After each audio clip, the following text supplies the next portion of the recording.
우리에게 주시는 하나님의 말씀 마태복음 25장에서 보겠습니다. 마태복음 25장 원래는 전체를 다 읽으셔야 하는데 그런데 너무 길다 보니까 1절에서 13절까지만 우리 같이 읽도록 하겠습니다. 마태복음 25장 1절에서 13절까지의 말씀입니다. 시작. 그때에 천국은 마치 등을 들고 신랑을 맞으러 나간 열처녀와 같다 하리니 그 중에 5은 미련하고 5은 슬기 있는 자라. 미련한 자들은 등을 가지되 기름을 가지지 아니하고 슬기 있는 자들은 그릇에 기름을 담아 등과 함께 가져갔더니 신랑이 더디 오므로 다 졸며 잘세. 밤중에 소리가 나되 보라 신랑이로다 맞으러 나오라 하매 이에 그 처녀들이 다 일어나 등을 준비할세. 미련한 자들이 슬기 있는 자들에게 이르되 우리 등불이 꺼져가니 너희 기름을 좀 나눠달라 하거늘 슬기 있는 자들이 대답하여 이르되 우리와 너희가 쓰기에 다 부족할까 하노니 차라리 파는 자들에게 가서 너희 쓸 것을 사라 하니 그들이 사러 간 사이에 신랑이 오므로 준비하였던 자들은 함께 혼인잔치에 들어가고 문은 닫힌지라. 그 후에 남은 처녀들이 와서 이르되 주여 주여 우리에게 열어주소서. 대답하여 이르되 진실로 너희에게 이르노니 내가 너희를 알지 못하노라 하였느니라. 그런즉 깨어 있으라. 너희는 그날과 그 때를 알지 못하느니라. 아멘. 할렐루야. 오늘 함께 은혜 받으실 말씀의 제목 우리 같이 한번 해보실까요? 시작. 예수님의 재림을 준비하고 계십니까? 하는 거예요. 다 잘 알고 계실 겁니다.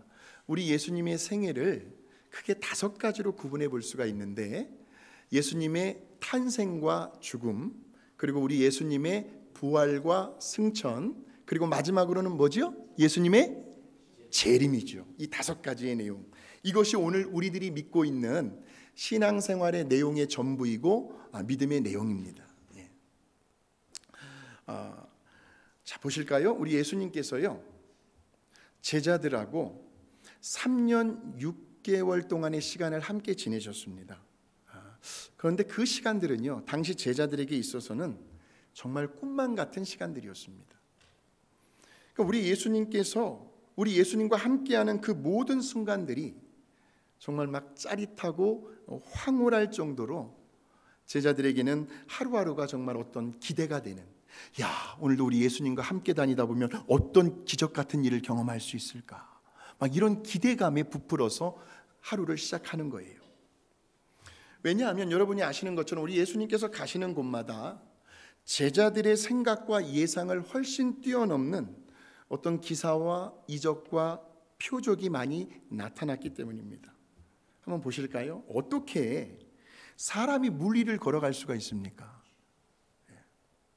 어떻게 물고기 2마리와 보리떡 5개로 그 수많은 군중들을 배불리 먹이고도 얼마나 남았어요? 12광주리가 남았습니까? 그뿐일까요?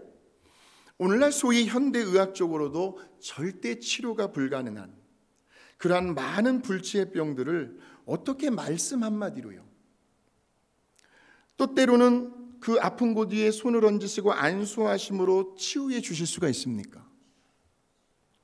또한 귀신들을 꾸짖으시며 내쫓아 주셨죠. 심지어는 호흡이 끊겨 죽어있는 상태의 사람까지도 살려주십니다. 나사로야 무덤에서 나오너라. 이러한 수많은 기적들을 직접 그 현장에서 제자들이 목격을 한 겁니다. 그러니 아무리 누가 뭐라고 말을 해도요 제자들은 우리 예수님 곁을 절대로 떠날 생각이 없으셨습니다. 그러니까 우리 예수님 곁에만 있으면 앞으로의 그 남은 인생들이 아무런 근심, 걱정, 염려 없이 만사가 다 잘 될 거라고 생각을 했습니다. 그런데 이렇게 기대를 하고 있던 제자들에게요 어느 날 마치 맑은 하늘에서 날벼락이 떨어지는 것과 같은 기상천외한 일이 벌어집니다. 그것이 바로 우리 예수님의 십자가의 죽음이었습니다. 전혀 예상을 하지 못했어요. 그리고는 3일 동안 우리 예수님은 무덤에 머물러 계십니다. 거기서 뭘 하셨을까요? 지옥 음부의 그 권세의 자리까지 내려가셔서 그 음부의 고통을 직접 경험을 하십니다. 그리고는 결국에는 3일 만에 그 지옥의 권세를 다 무너뜨리시고, 다시 말하면 사망 권세를 이겨내시고 부활하십니다. 그런 다음에 우리 예수님께서 하늘로 바로 승천하신 것이 아니라 40일 동안 갈릴리를 중심으로 그 주변 지역을 다니시면서 그 수백 명의 제자들에게, 성경에는 500여 명이라는 제자가 나오는데 그 제자들에게 예수님께서 부활하셨음을 직접 몸소 증명해 주십니다. 특히 의심이 많은 제자가 있었어요. 누구죠? 도마. 그 도마에게는 이런 말씀을 하세요. 도마야, 여기 내 손과 내 옆구리를 보아라. 못자국과 창자국이 보이질 않느냐 하시며 예수님의 부활하심을 보이신 거예요. 그리고 난 다음에 이제는 감람산으로 올라가십니다. 그리고는 모두가 모여있는 그 제자들 앞에서 예수님께서 구름을 타시고 하늘로 승천을 하십니다. 바로 그때에 흰옷 입은 2명의 천사가 이제 예수님이 하늘로 올라가시니까 다 고개를 쳐들고 이렇게 하늘을 올려다보고 있을 거 아닙니까? 그 제자들에게 이런 약속의 말씀을 남깁니다. 그것이 사도행전 1장 10절에서 11절의 말씀입니다. 올라가실 때에, 그러니까 우리 예수님께서 하늘로 올라가실 때에 제자들이 자세히 하늘을 쳐다보고 있는데 흰옷 입은 2사람이 그들 곁에 서서 이르되 갈릴리 사람들아, 어찌하여 서로 하늘을 쳐다보느냐? 너희 가운데서 하늘로 올려지신 이 예수는 하늘로 가심을 본 그대로 다시 오시리라는 말씀에 남기셨어요. 자, 그런데 지금 저 천사들의 말은요, 이미 우리 예수님께서 살아생전에 마태복음 24장의 말씀을 통해서 제자들에게 직접 하신 말씀이었습니다. 우리 한번 확인해 보실까요? 마태복음 24장 29절에서 31절입니다. 그 고난의 시간이 지나면 해가 어두워지고 달이 빛을 내지 않을 것이며 별들이 떨어지고 천체가 뒤흔들릴 것이다. 그때에 내가 온다는 징조가 하늘에 나타날 것이니 세상의 모든 민족이 통곡할 것이다. 그들은 보세요, 내가 구름을 타고 능력과 큰 영광으로 오는 것을 보게 될 것이다. 내가 큰 나팔 소리와 함께 천사들을 보낼 것이며 그들은 하늘 이 끝에서 저 끝까지 사방에서 선택된 사람들, 저와 여러분을 불러 모을 것이다 라고 말씀합니다.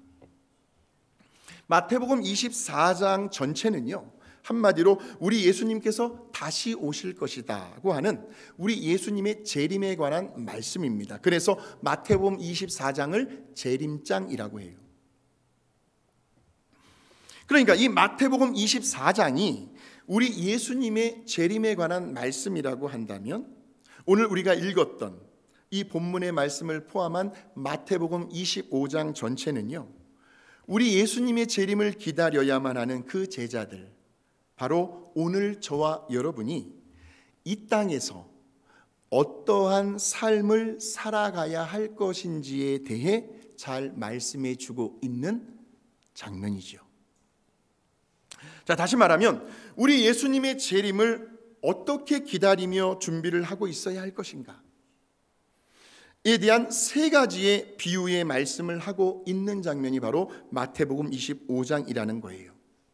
여러분이 나중에 이번 중에 마태복음 25장을 한번 다 읽어보십시오. 3가지의 비유가 나올 건데 그 중에 우리는 하나의 비유만 읽었어요. 그 첫 번째 비유의 말씀이 열처녀의 이야기입니다. 두 번째 비유는 3명의 종들에게 달란트를 맡긴 주인의 이야기가 나오고, 그리고 세 번째 비유의 말씀은 이제 우리 예수님께서 이 다음에 모든 민족들을 심판하실 때에 그 민족을 2 부류로 구분을 하십니다. 하나는 양과 염소로 쫙 나누신다는 이야기입니다. 그러니까 이 세 가지의 비유의 말씀은요, 모두가 다 세 가지의 공통점이 있어요. 한마디로 그냥 무슨 따로따로 노는 것이 아니라 다 일관성이 있다는 말씀입니다. 자, 첫 번째 공통점은 우리 예수님께서 제자들의 주님으로서만이 아니라 오늘 저와 여러분 모두의 주님으로서 이 땅에 다시 오신다는 것. 이것이 첫 번째 공통점이에요. 그래서 열처녀 비유에서는 우리 예수님을 신랑으로 이야기하고 있고요. 달란트 비유에서는 종들의 주인으로 비유하고 있고요. 그리고 양과 염소의 비유에서는 아이고 무서워요. 그때는 자비가 없어요. 어떤 긍휼도 없어요. 아주 무서울 정도로 심판하시는 만왕의 왕으로 우리 예수님께서 오신다는 것을 묘사하고 있습니다. 신랑으로, 주인으로, 왕으로. 주님은 다시 오신다. 이것이 세 가지 비유에 나오는 첫 번째 공통점입니다. 두 번째 공통점은요, 그렇게 우리는 이제 다시 오실 예수님을 기다립니다. 그 기다리고 있는 이 땅의 모든 성도들이, 크리스찬들이 이 세상에서 살아가면서 정말 꼭 해야만 하는, 감당해야 할 그 책임과 사명, 삶의 자세, 애터튜드에 대해서 이야기를 합니다. 자, 그래서 열처녀 비유에서는 5명의 슬기로운 그 처녀들처럼 등불이 꺼지지 않도록 항시 기름을 뭐하고 있어야 한다는 거예요? 준비하고 있어야 한다는 거죠. 이 말은 영적으로 늘 깨어 있어야 한다는 거죠. 그리고 달란트 비유에서는 주인이 맡겨준 것에 대한 어떤 사명과 책임을 가지고, 다시 말하면 그에 따르는 열매들을 보여줄 수 있어야 한다는 거. 행함이 있는 믿음이에요. 그리고 마지막 세 번째는요, 이 양과 염소의 비유에서는 한번 읽어보시면 알 거예요. 어떤 상황에서도요, 어떤 경우에서도 매사에 우리가 무슨 일을 하든지 누구를 상대하고 대하든지 언제나 우리 주님을 대하듯이 하라는 거예요. 주님 앞에서 하듯이 성실하게 하라는 거예요. 그 한 영혼을, 천하보다도 귀한 한 영혼을 실족하게 하면 곧 우리 예수님의 마음을 섭섭하게 해드린다는 거예요. 자, 그 장면이 마태복음 25장 45절에서 46절에 나옵니다. 같이 한번 읽어보겠습니다. 시작. 이에 임금이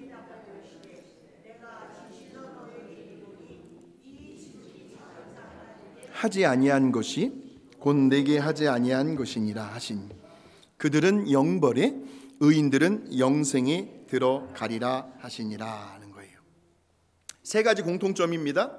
우리 예수님은 반드시 다시 오신다는 것, 그리고 그때를 기다리고 있는 성도들에게는 반드시 그들이 해야만 하는 사명과 책임이 있다는 것.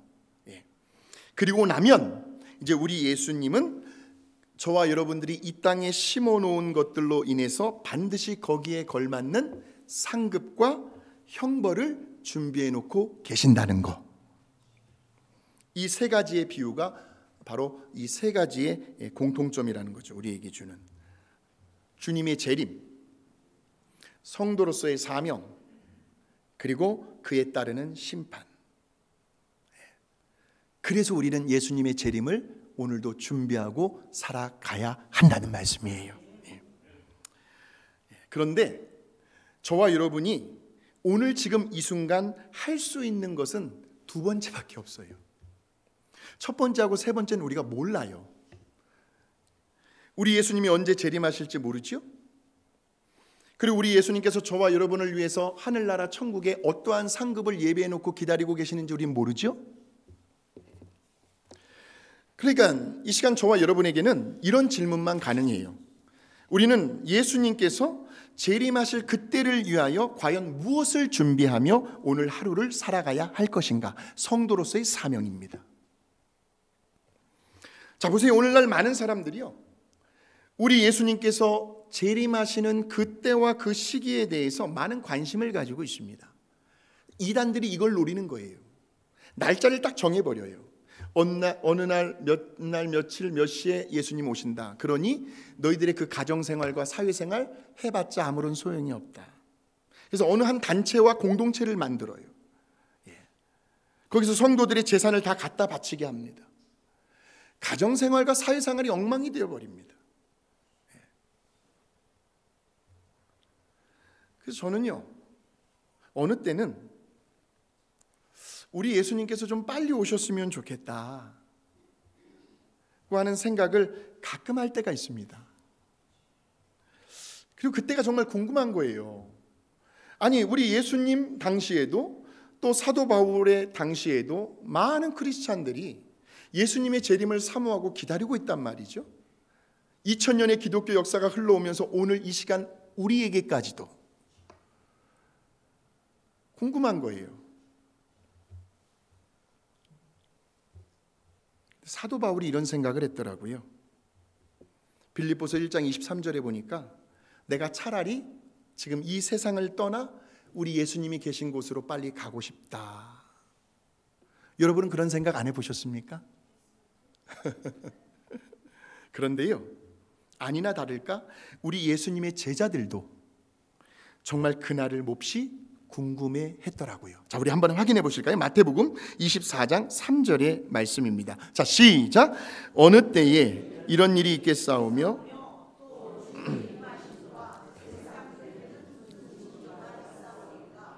자, 그래서 이제 마태복음 24장을 보시면 그 징조에 대해서 예수님께서 이제 설명을 해 주십니다. 그러면서 단 하나요. 그날과 그때는 누구도 알 수 없다는 거예요. 예수님 자신조차도 모르신다는 거예요. 자, 마태복음 24장 36절의 말씀입니다. 시작. 그러나 그날과 그때는 아무도 모르나니 하늘의 천사들도 아들도 모르고 오직 아버지만 아시느니라. 자, 그렇기 때문에 자, 바로 이어서 42절입니다. 그러므로 시작. 그러므로 깨어 있으라. 어느 날에 너희 주가 임할는지 너희가 알지 못함이니라 하는 거죠. 그날, 그때, 그 시간은 알지 못하더라도 분명히 알 수 있는 사실은 뭐예요? 반드시 그날이 오는데 갑자기 뜻하지 않게 임한다는 거죠. 그러니 너희는 뭐 하고 있으라는 거예요? 깨어 준비하고 있으라는 거죠. 그러니까 지금 우리 예수님께서요, 이 땅에 다시 오실 그 재림의 날과 그 시간과 그때는 오직 누구만 아시는 거예요? 아버지만 아시는 거죠. 벌써 이 하나만 우리가 제대로 알아도요, 어느 무슨 어떤 이단이요, 예수님 곧 오신다, 언제 오신다, 안 넘어갑니다. 우리는 안 넘어가죠. 자, 그렇다면 왜 우리 하나님 아버지께서는 그날과 그 시간을 누구에게도 아무에게도 알려주지 않으셨을까요? 여기에는 아주 깊은 우리 하나님 아버지의 마음과 의도가 숨겨져 있습니다. 그러니까 우리 하나님은요, 어떻게 해서라도 한 사람이라도, 한 영혼이라도 더 많은 사람들을 구원의 길로 인도하고 싶은 거예요. 그래서 저는 이 말씀을 묵상하면서 이런 상상을 한번 해보았습니다. 지금 천국에 계시는 우리 예수님께서요, 물론 우리 안에도 계시지만 성령으로 하나님 아버지 앞에 갔어요. 아버지, 저 지금 내려가서 저 세상을 심판할까요? 그러자 아버지가요, 하나님이요, 아니다 예수야, 우리 조금만 더 기다려보자. 네가 지금 내려가면 너를 믿는 그 신실한 크리스천들은 아무런 상관이 없겠지만, 왜? 이 천국에 와서 나랑 영원히 함께 살 거니까. 그런데 그 나머지 영혼들은 불쌍해서 어떡하니? 그들이 영영 저 꺼지지 않는 지옥의 불구덩이 속으로 들어가는 모습을 어떻게 내 눈으로 볼 수가 있겠니? 난 그렇게 못할 것 같다. 내가 저들을 지었는데, 저들은 나의 영광을 위하여, 나를 찬송하게 하기 위하여 내가 창조한 존귀하고 보배로운 사람들인데, 그러니 예수야, 우리 조금만 더 참고 기다려보자. 그들도 언젠가는 내 품으로 돌아오지 않겠니? 제발 그때까지만. 제 상상이 맞았어요. 우리 하나님 아버지의 그 심정이 고스란히 녹아져 있는 말씀이 바로 베드로후서 3장 9절에 나와요. 우리 같이 한번 읽어보시겠습니다. 시작. 주의 약속은 어떤 이들이 더디다고 생각하는 것 같이 더딘 것이 아니라 오직 주께서는 너희를 대하여 오래 참으사 아무도 멸망하지 아니하시고 다 회개하기에 이르기를 원하시느니라.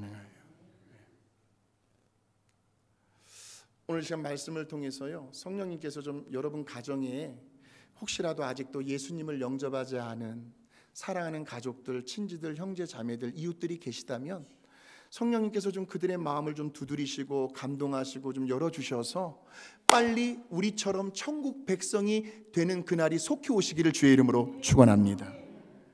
자, 그러시면서 뭐라고 말씀하시냐면 베드로후서 3장 10절에서 12절입니다. 시작. 그러나 주의 날이 도둑같이 오리니 너희가 어떠한 사람이 되어야 마땅하냐? 거룩한 행실과 경건함으로 하나님의 날이 임하기를 바라보고 간절히 사모하라는 거죠. 정말 중요한 것은 예수님의 그 재림, 이 땅에 언제 오실 것인가, 그 시기와 그 때를 알고 싶은 것이 아니고, 정말 중요한 것은 이 다음에 저와 여러분이 우리 주님 앞에 다시 서게 되는 날, 우리는 과연 어떠한 모습으로 우리 주님을 맞이하게 될 것인가 하는 거죠. 이것을 늘 염두에 두시는 거죠. 그러면서 오늘 단 하루를 살아도 우리들이 정말 주님 앞에 떳떳이 설 수 있는 그러한 거룩한 행실과 경건한 삶, 즉 오늘날로 말하면 종말론적인 삶으로 진지하게 살아가는 것, 이것이 중요하다는 겁니다.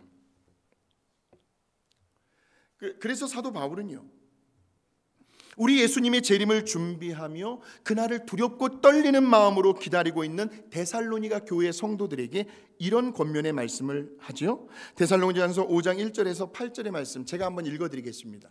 형제 여러분, 그때와 그 시기에 대해서는 여러분에게 더 말할 필요가 없습니다. 주님의 날이 밤중에 도둑같이 온다는 것을 여러분이 잘 알기 때문입니다. 마치 해산할 여자에게 고통이 닥치듯 사람들이 평안하고 안전한 세상이라고 마음 놓고 있을 때 갑자기 그들에게 멸망이 닥칠 것이며 사람들은 절대로 그것을 피하지 못할 것입니다. 형제 여러분, 그러나 여러분은 어둠 가운데 있지 않기 때문에 그날이 여러분에게 도둑처럼 닥치진 않을 것입니다. 왜냐하면 여러분은 모두 빛의 자녀들이며 낮의 자녀들이기 때문입니다. 우리는 밤이나 어두움에 속하지 않았습니다. 우리 안에 예수님이 계시니까요. 그러므로 우리는 다른 사람들처럼 잠자고 있을 것이 아니라 깨어 정신을 차려야 합니다. 잠자는 사람들은 밤에 자고 술 마시는 사람들도 밤에 마시고 취합니다. 그러나 우리는 낮에 속하였으므로 정신을 똑바로 차리고 믿음과 사랑과 구원의 희망으로 완전 무장하십시다 하고 지금 데살로니가 교인들에게 권면을 하는 거예요. 자, 그렇다면 믿음과 사랑과 구원의 희망으로 완전 무장한 모습이 어떤 모습일까를 제가 궁금해했어요. 자, 그래서 찾아보았습니다. 제가 이제 현대인의 성경으로 제가 읽어드릴 테니까 혹시라도 여러분들이 들으시면서 혹시 내 마음에 꽝 하고 울리는 부분이 있다면 그 말씀을 붙드시고 그렇게 사시면 되는 거예요. 그렇게 사시면 예수님의 재림을 준비하는 삶을 살고 계시는 겁니다. 자, 한번 보여주세요. 자, 그러므로 여러분은 지금까지 생활해 온 그대로 서로 격려하며 도와주십시오. 우리가 잘하고 계시죠? 형제 여러분, 주님을 섬기는 일에 여러분을 지도하고 가르치는 분들의 수고를 잊지 마십시오. 그러니까 여러분들의 구역장들을 의미합니다. 목회자를 의미하고요. 여러분을 위해 일하는 그들을 존경하고 사랑하며 서로 화목하게 지내십시오. 그렇게 하고 있죠? 그리고 제 멋대로 사는 사람들을 방관하지 말고 훈계를 하고요. 사랑의 마음으로. 마음이 약한 사람들을 격려하고 힘이 없는 사람들을 도와주고 모든 사람들을 인내로 대하십시오. 우리는 잘하고 있어요. 누구에게나 악으로 악을 갚지 말고 여러분 자신과 모든 사람을 위해 언제나 선을 추구하십시오. 자, 그렇게 살아가고 있죠. 잘 보세요. 항상 기뻐하십시오. 쉬지 말고 기도하십시오. 모든 일에 감사하십시오. 이것은 그리스도 예수님 안에서 여러분을 위한 하나님의 뜻입니다. 성령님의 활동, 그러니까 성령님의 어떤 감동을 방해하지 말라는 거예요. 제한하지 말며 예언을 멸시하지 마십시오. 모든 것을 잘 살펴 선한 것은 붙들고 악한 것은 모양이라도 흉내도 내지 마십시오. 우리 그렇게 살아가고 있죠. 평화의 하나님이 여러분을 온전히 거룩하게 하시고 우리 주 예수 그리스도께서 다시 오실 때 저와 여러분의 영과 혼과 몸을 흠없이 완전하게 지켜주시기를 기도합니다라고 데살로니가 교인들을 위해서 지금 바울이 권면하는 거예요. 물론 오늘 저와 여러분에게도 해당이 되고요. 자, 제가 저 말씀을 한마디로 정리해 드리겠습니다. 이렇게 하루하루를 살아가면 돼요. 만일 오늘이 내 생의 마지막 날이라고 한다면 저와 여러분은 어떻게 사시겠습니까? 만일 오늘 밤 우리 예수님께서 다시 이 세상에 오신다고 한다면 지금 이 순간부터 저와 여러분은 어떻게 사시겠습니까? 그 생각을 해봤어요. 나는 지금 내가 누리고 있는 이 모든 소유들, 좋은 집들, 좋은 차들, 모아두은 재산들 가지고 갈 수 있나요?